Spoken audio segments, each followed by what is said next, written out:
today who can't hold. Once your work is finished, don't watch the television. Once your work is finished, find something constructive to add to your mind. Have an hour for reading. And I don't mean read comic books. Read something that will make you know what's happening. So when you get in a conversation, you can sound intelligent, even if you aren't. Do you hear me what I'm saying? But this is one thing an African-centered education does. It gives you an overriding reason, other than merely qualifying for jobs, for being educated. That's why it also gives you a mental frame for memory and remembering. You see, that's why an African-centered education is ultimately the development of intelligence. You see, because it is a motivational system, it gives you a very solid reason for what you're doing. It gives you a frame within which to place information and how that information is to be used. It gives you a means of self-defense. When you look at that nonsense, you can laugh at it and say, I'm not going to be sucked in by this crap. It helps you keep your money in your pocket. It helps increase your savings. And when you increase your savings, you have more to invest in Black businesses and economic development. You see? And therefore, learning takes on a whole new meaning and adds a whole new dimension to intelligence and thinking. And most of all, it brings on brand new powers. It permits the ultimate overthrow of those who rule us.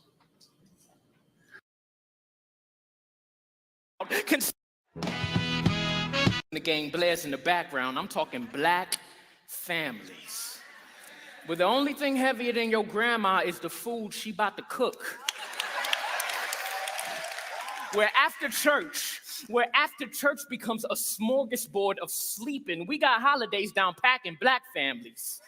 Some of the only times of the year where cousins from separate hoods all gather and voyage in the direction of that auntie who ribs be slamming, or that uncle who owns a restaurant. Bottom line, our gatherings consist of catching up with people we know from old pictures, studying the lines in their smiles and how they weren't there last year. We got jokers, hard lives, characters, church ushers, and NBA hopefuls who are one ACL tear away from moving us all out the ghetto.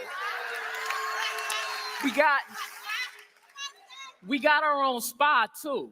Get your locks retwisted from one of the 15 hair technicians on your daddy's side. And nah, they ain't go to school for it, but they grew up on blocks braiding cornrows to the back, and they better than best cuts. Question, what families have a fish fry, a football tournament, and a fist fight all in 2 hours? What families got aunties that cuss and sing gospel in the same sentence? What families pack church basements with birthday parties for kids who grow up and don't go to church no more? And I know some feel excluded. I could read the comments now.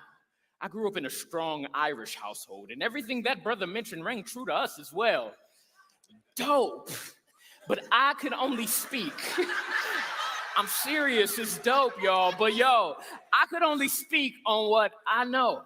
And what I know is Kool-Aid, hot ribs, deviled eggs, yams, sugar diabetes, hypertension, uncles checking blood sugar at the table, only find levels more bipolar than cousins who just got out the joint, attitudes from nieces who miss fathers they never met, cousins who got woke off YouTube but still can't count tutu. Our paradoxes are weighty.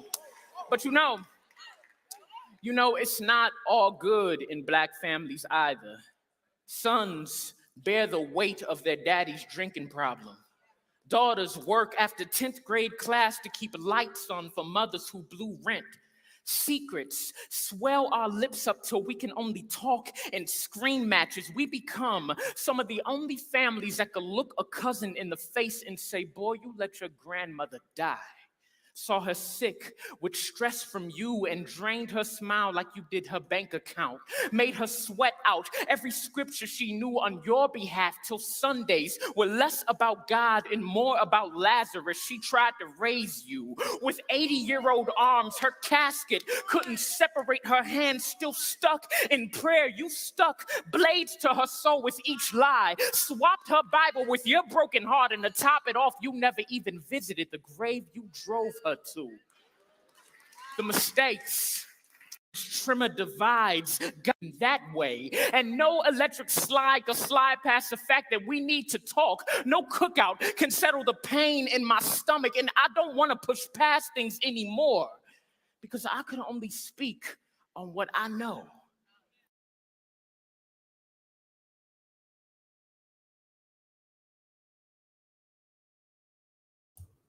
What is good, my people? We are live back again with another live broadcast on the forecast.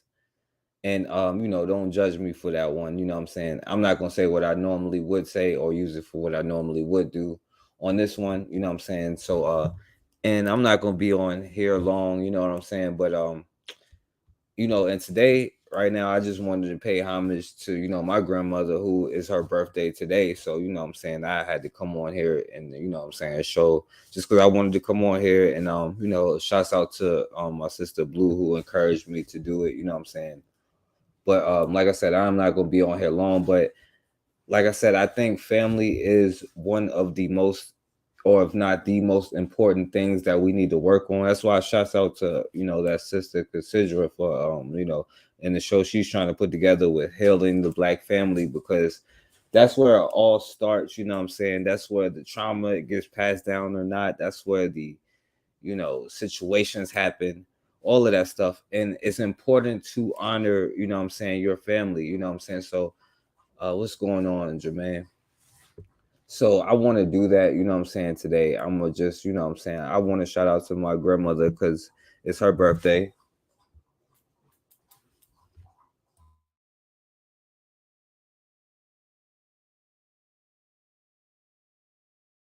And I think that, you know what I'm saying, there is many lessons and like some of the stuff that she taught me, but just all in everything. There's a lesson in everything, you know what I'm saying? So let me see here. Yeah, so what I want to do, you know what I'm saying, I'm going to show you, you know what I'm saying, my grandmother here. Because, I'm going to show homage to my grandma. All right. So here it is, 2014. That's when she passed away. Celine Kane, that's my grandmother. And, she's from, it's not exactly right, you know what I'm saying? But she's from Emporia, Virginia, which is a place, you know what I'm saying, which is a place where cotton still grows to this day, you know what I'm saying? So, and 2 years ago, she turned 100, you know what I'm saying? And you see, she was born in 1921 in Emporia, Virginia, you know what I'm saying? Now, her story, it don't really hit home to me because there's a lot of lessons in all of this stuff because, I'm going to try to find a way to, make it worth it, you know what I'm saying? But there's lessons in all of this stuff, though, you know what I mean?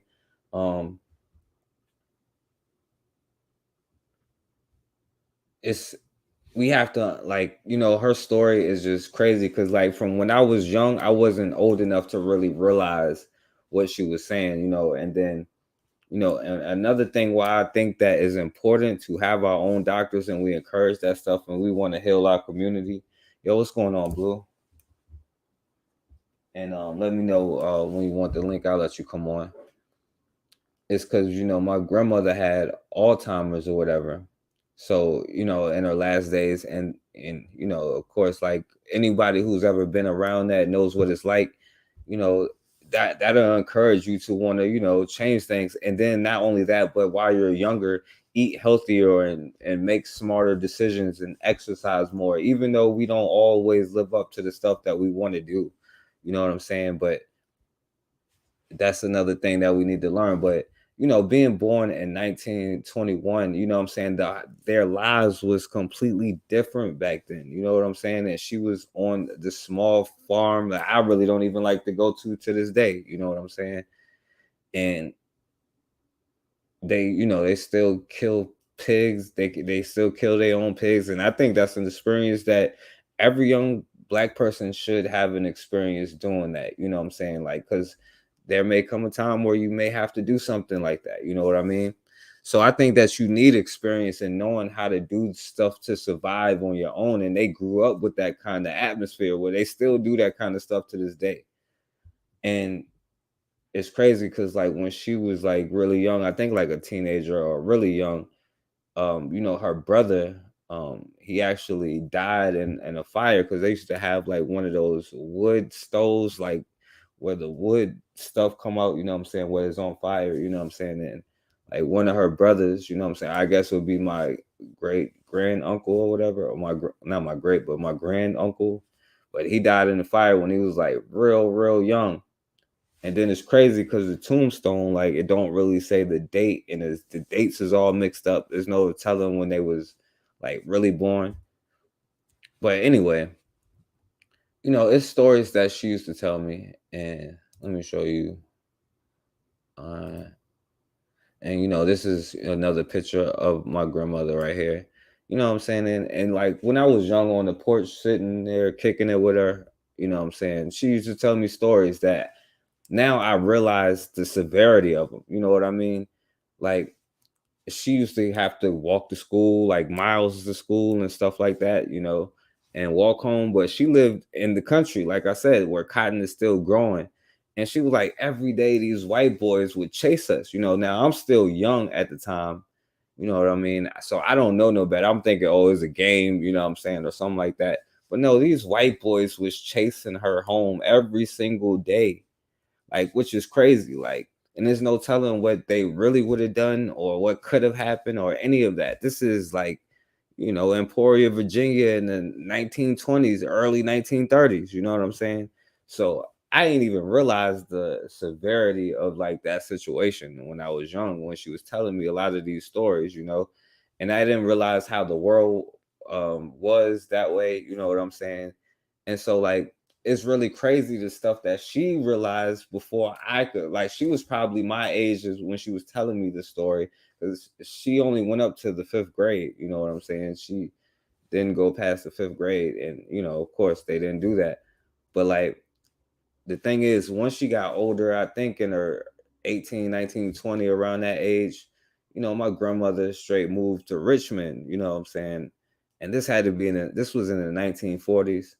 You know what I'm saying? I guess she eventually met my grandfather, who had passed away before I was born. He was passed away in 1983. So he passed away before I was born. But everybody always like, oh, you just like him, and stuff like this.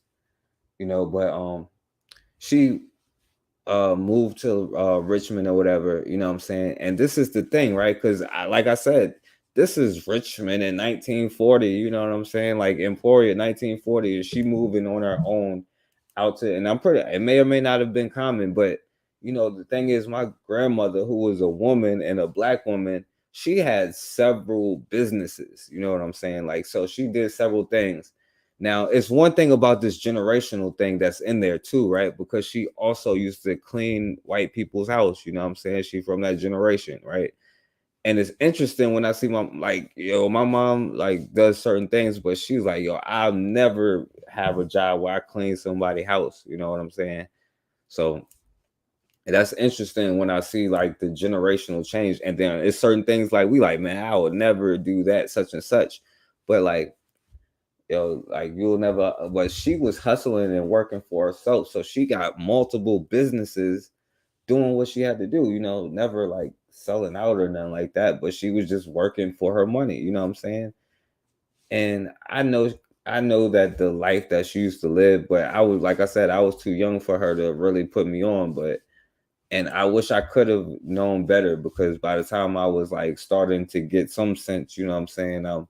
Like she's kind of started getting Alzheimer's or whatever, you know what I mean? But in the 1940s, you know what I'm saying, she had her own businesses and all of this stuff, you know what I mean? And she came there and got it up from like the ground up, like straight made it happen. And if you look back at that time, right, like, see, Richmond was popping back then, you know what I'm saying? Like, for Black people, right, you had all of these things that people have built, like, you know, like the stuff that Maggie L. Walker and them built was relatively new. Like, if you ever come to Richmond, you still see a lot of that stuff, all the business district. And that's what I'm saying. You see the generational changes, and you can learn how to change the things from like each one, because the tactics are the same, but you know, they act like it's different or whatever. You know what I'm saying? So hold on, let me do this so I can even like take this off, right? So, you know, this is my grandmother here. It's like a young me, you know what I'm saying? Uh, you know, young me. I was super young. I don't know what's going on in the world, you know what I mean? But yeah, definitely, man. So shouts out to, you know, my grandmother right here, you know what I'm saying? Uh in 2014, you know. But you know, the thing is, right? Because I realized, like, in the 1920s, you know what I'm saying, or 1940s, you know what I'm saying, like, Richmond had a lot of stuff going on as far as Black people working together in business, and you know what I'm saying, putting their interests together so they could make businesses way more easier than it was hard for us to do. Yo, what's going on, bro? What's going on? I appreciate you for coming through. You know, so I, you know, and I ain't, this ain't long, you know, it's my grandmother's birthday. So I'll just come on here to, like, you know, celebrate, you know what I'm saying, the ancestors, and to learn the lessons that we learned through the stories, you know what I'm saying, like learning how they adapted, how they dealt with it, right? Because they had a whole community of people who was working together because they had no other choice. And it's interesting how we came to the day, and I can look at these same places today and see, like, you see the projects over there, like Jackson Ward and all of that stuff. But that used to be, because it wasn't a highway right there. It used to be legitimate businesses during the time when she first came here. So it was like a whole different city, you know what I'm saying? But you also know that they was aware of the situation they in, and they knew what was up, you know what I'm saying? So that's just interesting to me, like the changes that we see from the generations. And I think that we need to learn from that. And of course, like, keep the information within our family. Now, if I could, maybe it wasn't me, like, that wasn't old enough to realize what she was trying to tell me. But these things need to be fundamental in our families, you know what I'm saying, when we pass down information, when we show things, when we talk about things, because this is valuable information that we need. And every generation restarting a cycle, having to learn everything over, you know what I'm saying? Like, it give people ain't like, yo, I done been through this already. But like, you know, like we can't, we that's what I'm saying. We a lot of times hit the same brick wall because we not passing down the information or correctly, or it's getting lost in translation, or something is going on in between. From when they was working together, they knew they had no other choice. And then, you know, like I said, she came here in her 20s and as a Black woman and got multiple businesses, and you know what I'm saying, then she met my grandfather, you know what I'm saying, and my grandmother always had, you know what I'm saying, money. You know, like, I ain't saying she was rich or nothing, but I'm just saying, like, if she needed to go to the grocery store, the kind of money, or she ain't never, like, well, I don't know, I was a child, but you know. So, but anyway, it's the generational gaps that maybe we can start closing up, you know what I'm saying? Like, and for whatever reason where they don't get translated from one down to the next, that's a lot of information that we have to relearn, because the same thing is still happening, you know what I'm saying? So just for them to come down here and make businesses, and then even when I was born, she was like retiring and still had her own business as a daycare center, you know what I'm saying, where she used to watch after, like, and it was like, from what I remember, Black kids, you know what I'm saying? I don't remember no white kids coming through, but she used to watch them, give them, yeah, exactly, right. Because we need to do that. We need to remember our ancestors and remember what they did. When we, instead of saying we not them, recognize the energy, the DNA, the stuff that they gave us, and the knowledge that we need to continue to pass down from each one. You know what I'm saying? So it's just important that we really close this gap, you know what I'm saying? Because it's a lot of stuff that I could have learned, and I'm not saying it's that, probably I was just too young, right? But there's a missing gap here, you know.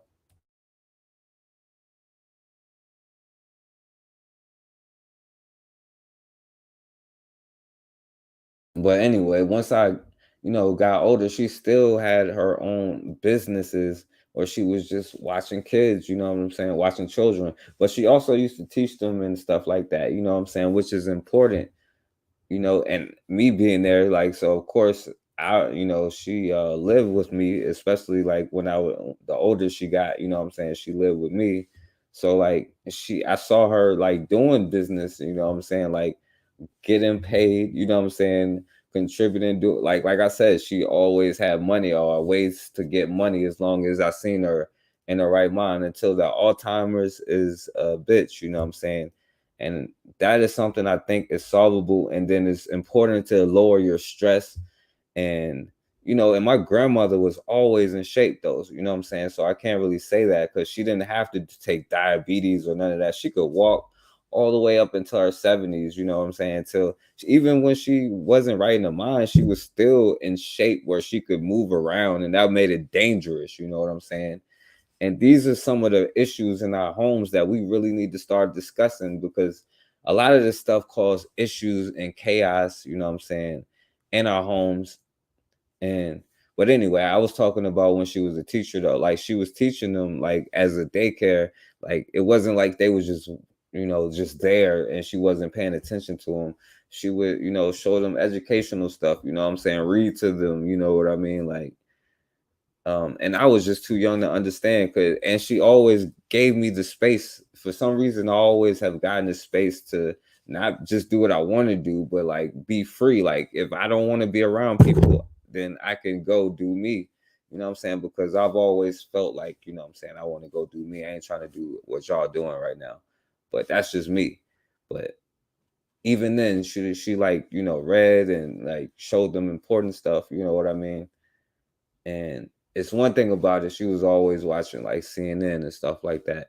But I think that's important to have teachers in your community, people that you can go to in your community, especially elderly women that you can trust to, watch, and not only watch, but know your children are getting educated in the process. You know what I'm saying? A lot of these things is very valuable lessons. And also the hustler spirit, like, because if you have nothing, then you still can just get up and make it, you know what I'm saying? Now I'm not even I'm not even a hustler like my grandmother, you know what I'm saying? Because either way, she found a way to get up and go and get it, right? So I don't know, man. Like I said, I can go forever. I'm gonna put the link in the chat. Blue, if you want to come on here.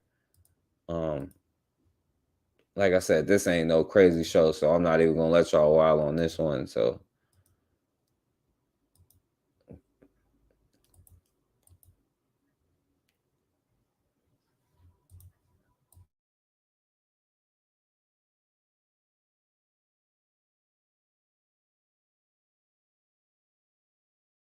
but the thing is, like I said, she still could read and write, and she knew math, and she knew when her money was right, you know what I'm saying? But she had only went to the 5th grade, you know what I'm saying? Because even then she was working.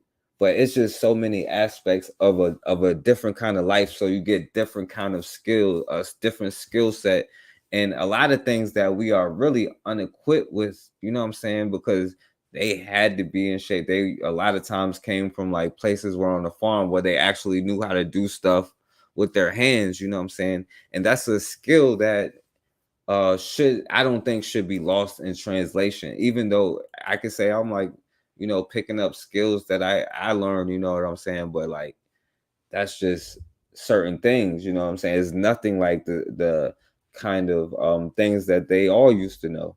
You know what I mean? And this is what I meant, like they work together. Like it was easy for them to, you know what I'm saying, create their own businesses. And this is in the 1940s, right? They had their own communities. The communities was nice. right? And then you see the houses today from back then, and they're in the middle of the hood, but they still have the same kind of elderly people living in the houses.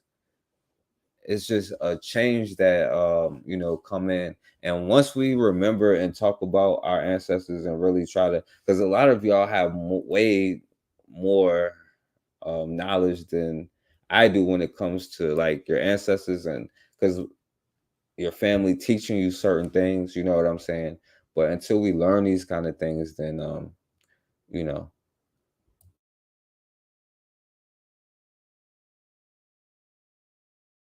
So, like I said, I'm not gonna make this one long, and then I'll give Blue a chance to come on here if she want to come on here, and I'm gonna show you a couple of, I guess, positive things here, because, like I said, man, even when they did this, we look at homeschooling and certain things of education, or even if somebody's trying to make a school and if they're doing it the right way and trying to really educate, you know. But if they may not have the funds to have a school, because we don't support it, because maybe if you put your money into the people who really try to do it, then they would have a school, but they'll do it out of their homes. But we'll look at it like, yo, it's out of your homes, but you take advantage from a time there, like you use every second that you can, you know what I'm saying? And I will encourage people to use teachers, especially like strong male leaderships, or strong women leadership, strong male leadership. Just find them if you can, So speaking of the teaching stuff, let me do this. And shouts out to my grandmother right there. All right. Damn, that's the wrong one. So hold on 1 second, yo.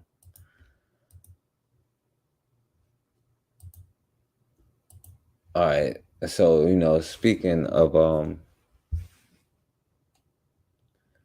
Black families, I want to show you this. All right, let me share the screen. My bad.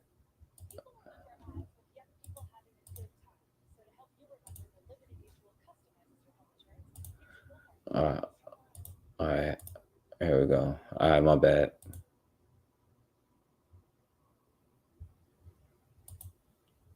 It was 3.7 million children. For the school year out of American public schools, some of the families deciding to homeschool when their children were sent home during the pandemic. But a U.S. Census survey also found a noticeable spike in one particular group of families homeschooling, citing worries about safety and what's not. Yeah, Ross said the elders lived for basic needs. They were not into material things. Yeah, they was not into. Well, they had to get up. They didn't even have anything. You know what I'm saying? Like I said, they grew up on the farm and stuff like that. So they had to get it when they could. You know what I mean? So like, and then my grandmother made it enough to where she made it, you know what I'm saying, a good life for me, my moms and them and all of that stuff. And of course, like with my grandfather, but like I said, he died before I was born. I might be him. I don't know, according to some people. Being taught in the classroom. ABC's Steve Olson-Sami with more. 7-year-old Tyler Thomas and his 11-year-old sister Zoe are just like most other children in America because they're running late for school this morning. Time to start school. Let's go, Ty. But they don't have to go very far. Homeroom is in a room upstairs at home. Contractions. Remember we worked on contraction last week? And since the pandemic, more than 1 million other American families have joined the Thomases, who've decided to pull their kids out year that's starting now, an estimated 5. And since the pandemic, more than 1 million other American families have joined the Thomases, who've decided to pull their kids out of public and private schools and teach. See, this is important to know, but the dumb music could be getting on my nerves. You know what I'm saying? Education at home. When you look at the school system, there's a traditional way of learning. Everybody is learning the same way, but are we the same? No. We're different. My brain process is different from where your brain process is. She tells us. Right, Raw. They had to kill the pigs and all that stuff. They had to do that stuff themselves. You know what I'm saying? Cows and stuff. Like, it's crazy. And all the stuff, because they have acres. Like, they had acres. You know what I'm saying? And even then, I hated going out there, but like, when it's dark, like you can't even go outside no more type dark. But that was when I was young. So But that like I said, that's a whole different ball game now that I'm old enough to realize what's up with that kind of stuff. That the needs of her children are a little different, in part because they're children of color, which helps explain something else that's how enough Black parents homeschooling their kids that they've started a new community. Just in the last month, we've had 43 new members join our community. The kids grow up together. Yolanda Chandler and Jennifer Duckworth are the mothers who lead the group and call themselves the Black Homeschoolers of Birmingham. Jamari. My youngest son was actually a victim of racism in kindergarten, first grade. I was not going to give them the opportunity to break his spirit. Right. And that we walked away from that day and we never went back. They told us they've seen way too many scenes like this one at a school in Orlando, Florida, where police hauled away a little Black girl in the first grade after an assistant principal said she started kicking and screaming over sunglasses she wasn't allowed to. Our goal, play and grow. There are other parents who worry that schools are now being told to stop teaching the truth about racism in America. And they point to these 23 states that either have new laws on the books or are considering new laws that would make it illegal to teach lessons that were just fine a few years ago about sex, gender. Washed, to be blunt. And these families are offended that teachers could be told not to tell the true story of what happened to Black people in Selma, Alabama. All right. This is already stupid. You know what I'm saying? They try to make it some other stuff. See, I was trying to be positive, but that's how hard it is to find, you know what I'm saying? This is why it's important for these things where, you know, there was, when my grandmother became the elderly woman in the community, people sent their children to her to watch them. You know, they paid her for it, but like, she didn't just watch them, you know what I'm saying? She helped, you know what I'm saying, formulate them into who they're going to be, because a lot of that time is development time, but you do need somebody to watch your children at that age, you know what I'm saying? So like when you have a community and you have an elderly woman, a smart elderly woman, or a smart elderly man, or whatever it may be, who you can depend on for those situations. And of course you're going to make sure they're good, but these things is important to like remember, because like you need it for all walks of life, you know, because not everybody can just do whatever, but you know, it's not like, you know, it's something that you work together as a community with, you know what I'm saying? Director of Proverbs 22:6 Innovative Homeschoolers. She's been a home educator for 10 years. Homeschooling rates have risen quite a bit over the last couple of years, not only because of parents' pandemic-related concerns, but also due to violence in schools. And as the number of parents who choose homeschooling rise, Salima now has about 400 students a part of her homeschooling group. It is really a joy to be able to be with your children and to learn with them. Homeschooling, once a relatively niche educational alternative, has seen major growth in the last few years, with rates of families homeschooling their children doubling nationwide. You have such an option now where you don't have that pressure as a non-teacher, if you will, and you have so many options to be able to still be home with your children and allow them the freedom of education. And that growth can especially be seen among Black households. According to the most recent numbers from the U.S. Census Bureau, the rate at which Black parents homeschool grew from 3% in the spring of 2020 to 16% by the fall. And it's a trend that is sticking around beyond the COVID-19 pandemic. Freedom of education is probably a huge, because you have that opportunity to be able to be directly involved in what your child is learning. And so I think that's one of the reasons why so many families have been able to stick with it. Here in Tennessee, the spring of 2020 saw about 5%.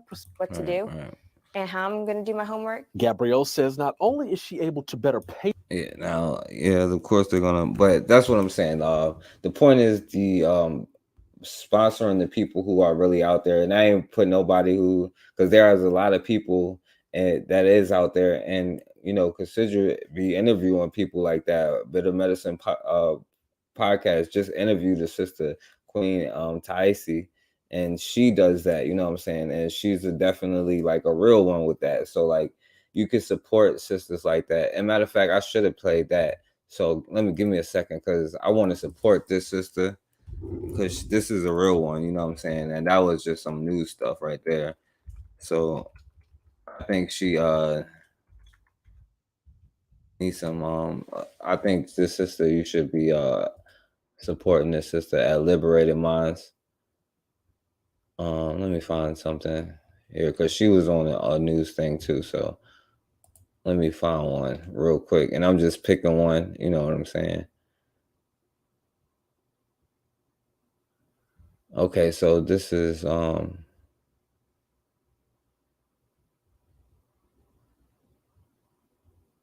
me see. Well, she has, matter of fact, I'll just show it to you.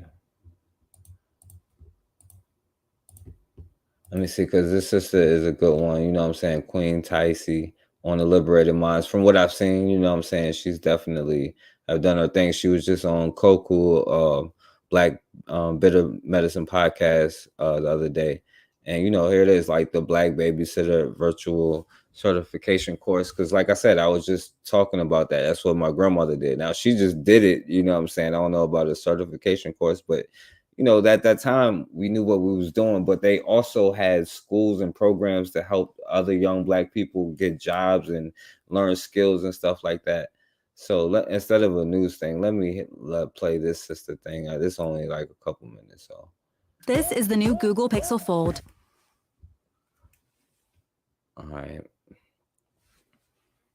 And then you know.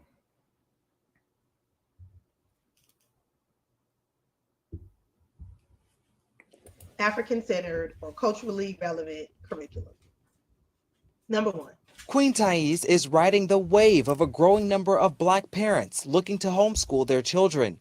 Tycee has homeschooled 7 of her own children to much success. One of her adult children is working as a chef, and another runs a pilot training program. She began her homeschooling journey back in 1995, where things were different. Tycee thing, nothing online. I'm just like, where are we at in this? Where's the representation? Tycee never went to college, but she didn't let that stop her homeschool ambition for her children. We did a lot of field trips. We used to go and study under the willow tree in Central Park, and then they'd play, and then we go to the museums, and everything became a lesson. And I started to, because I didn't have all the textbooks, I started to look at, you know, everything is a lesson, and that's a thing. Everything is a tool or a weapon, and that's definitely a lesson you need to learn. But everything is a lesson. Everything around us as curriculum. Tycee builds connection with her children by tapping into their interests and turning those interests into learning exercises. In 2011, she turned her passion for educating children into a business called Liberated Minds Education, which provides an African-centered curriculum, trainings, support, and resources to Black families. Now, and I give shots out to the sister for doing this, but you know how many Black women was doing this on the regular? It wasn't even like, yeah, that's just what it is. And we turned it into business. We turned stuff that we was doing into business. We supported each other because we came to each other and we was like, here, let me do this for you. And then another person went and did this, and they became a business owner and did that for that person. It was a community, you know what I'm saying? It wasn't just a hood. It was a neighborhood. It was a community. It wasn't just a neighborhood. It was a community. Education, which provides an African-centered curriculum, trainings, support, and resources to Black families homeschooling their children. Since the pandemic, she's seen 800% growth in business and now supports thousands of families worldwide through her program. That people wanted to know, which was, how do I get African-centered or culturally relevant curriculum? Number one, that was number one. I want Black books. I want things that pertain to my children. I want the connections, the dots to be made. And the other thing was support. The pandemic forced schools to adopt a virtual school model, sending students home to learn to minimize the spread of COVID-19. A 2020 survey by the Census Bureau suggests a growing number of families discovered learning from home is a viable option. For Black families, 3.3% homeschooled their kids in the spring of 2020. By the fall of 2020, that number jumped to 16%. Joyce Burgess, the program director of the National Black Homeschool Association, gives her reason for the increase. They're making these conclusions that peer pressure, they don't have to be bothered with unnecessary racism. They don't have to be bothered with bullying. They don't have to be bothered with negative peer pressure. Some parents have chosen to bring their children home because the virtual setting, some parents just are not able to navigate that. Thais says about 85% of students in her program go on to college, while the remaining go into the workforce. Research firm Think Impact found that 67% of homeschool students successfully graduate from college. A 2015 study from the Journal of School Choice also found Black homeschool students score higher than Black public school students on standardized tests. Dr. Cecil Webster is an adult, adolescent, and child psychiatrist and psychotherapist. He says in traditional school settings, Black students tend to face racial biases, microaggressions, option for there, or really perhaps advances new parents to jump in. I think it's all about mindset. Mindset is everything. We have to know that we can do it. Why? Because if we don't have any other option than to be in the driver's seat of our children's education. Reporting for Atlanta. Facts. I'll let her play that last sentence one more time. That was a good send off because I'll let it go. Mindset. Mindset is everything. We have to know that we can do it. Why? Because if we don't have any other option than to be in the driver's seat of our children's education. Reporting for Atlanta Black Star, I'm Kavante Small. Now, the point is, right, to understand that when we talking about this, like, it's important for multiple reasons to, number one, pay homage and, tribute your ancestors, especially the ones who've done what they had to do. I wouldn't even be in where I'm at today. You know what I'm saying? Like, none of us would be, you know what I'm saying? So we got to pay homage, but also learn from the stuff that they're trying to tell you. Even if they aren't trying to tell you a certain thing, learn from that thing that they're trying to tell you. And also talk to the oldest person in your family. It's important that you understand the stories of everybody. Got important stories in their family, and I like the family history stuff, and I went back as far as I could, but like the people that was alive I already know, like the people that they don't even have on there, you know what I'm saying, and going back further, you know what I'm saying. So like, and the oldest person in my family now is my aunt, and she knows a lot of, like, she knows like my grandfather and like my great grandfather, like it would be her grandfather and grandmother, like she knows them, like she met them before, you know what I'm saying. And they know a lot of stuff, and especially they live through history, whether the vision of it, then that's up to you to put it back into focus, in the Black focus, if it's not in focus for them. But it's so much information from each one of our families, you know what I'm saying, that is just out there, especially just not only just learning your genealogy, but like just the stories, and the information, the knowledge, because we can't keep getting caught up on the same lessons all the time, because then like like Ross, she'll get upset, like like, yo, we should know this already. But like, man, Ross, you seen what's been going on in these streets here. Like, when you talk about certain things, you only get certain support, you know what I'm saying. And I'm shouts out to Blue for even encouraging me to come on here. I wish you would have came on here though, Blue, you know what I'm saying, but it's all good, you know what I'm saying.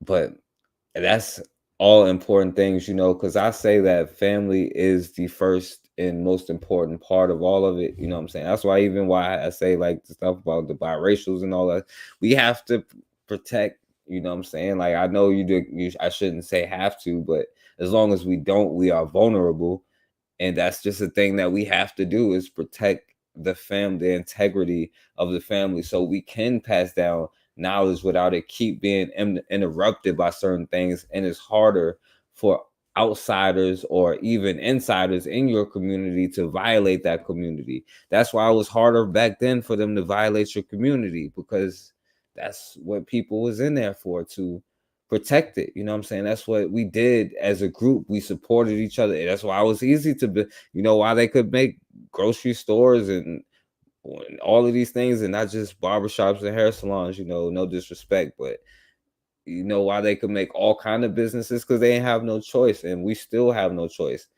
And I salute all the people that is business minded, hustler minded, you know what I'm saying. Like Blue is that person, Sidra is the person that's like hustler, go get it minded, Raw always working.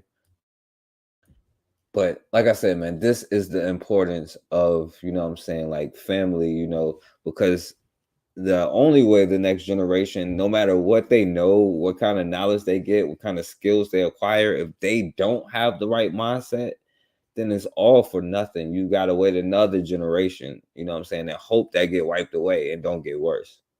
So like that's the fundamental key part of it, is like the family. You build a strong family. Like once we put aside our gender wars and, you know what I'm saying, which I think is not even our argument, but and then come together and just work like for families and stuff like that. And like you build strong families, you will build strong neighborhoods. You know what I'm saying? Build strong neighborhoods, you'll build strong communities. You build strong communities, you build strong counties, you build strong, you know what I'm saying, states, you build strong countries, you know what I'm saying? And until you got a army or a nation to protect you, then you are out there. You know what I'm saying? You late. So I'm gonna show you this, right? I'm not gonna show it. I'm just gonna do this so I can get up off of here, because this is what I'm gonna go off with. All right. So I was gonna show you this, right? So I was going to talk about how black male teachers, you know what I'm saying, is coming up, but it's just more of the same kind of news stuff, you know what I'm saying? But it's important to talk about black male teachers and the importance of black male role models in the home. Like Dick Gregory said, if you don't have a black role model in the home, then something is seriously wrong.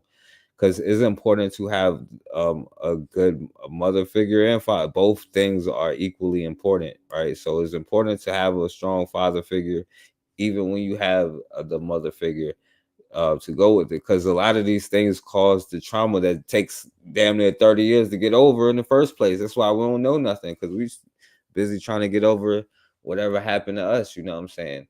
And if we passing down at least just not the trauma and a little bit more healthy things and a little bit more knowledge, I think that the next generation can take it from there. Like the generation after me, like they may be able to do something, you know what I'm saying?